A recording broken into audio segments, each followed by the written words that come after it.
Here's a combination from a recent chess tournament that I would like to draw your attention to. This was played in the beginning of May. The game is between Boris Savchenko and Guliev. So in this position, it's clear that the position is very sharp and both sides have their kings somewhat unstable.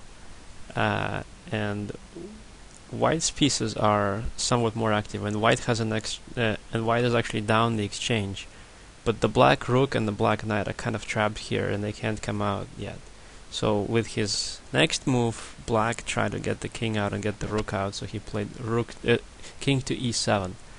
But there's a very big problem with that move, and it's not immediately obvious. So it took a very sharp tactician like Savchenko to notice what is wrong with this move. And it basically walks into a tempo, and a tempo is all that White needs to unleash his attack.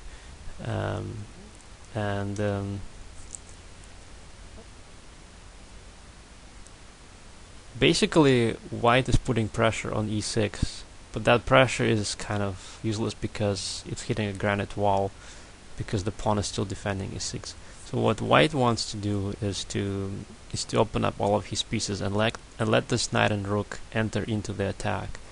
And this is what his next move does, a very unexpected move. Knight to d4. So it obviously threatens check on c6, and it's really hard to defend against it because Black doesn't have a light squared bishop or any other piece that could conveniently protect against that check. But it seems like there's nothing wrong with Black just taking this knight, and he did that. But then he walked into the real point of the combination, and that was rook takes f7. And the idea is that, well, if he takes, then White takes on e6 with check and gives checkmate. So Black tried to retreat, but that of course doesn't help, because after the next move, check, he still has to take the rook, and then it's all over. So if he goes to g8, then there's queen to a8 check, so that doesn't help either. For example, yeah, if he goes to g8, then there's queen to here check. And if he had taken the rook, let's just try to understand what happens if he takes the rook. Then there's check, and there's only one square to go to f8, and then there's checkmate.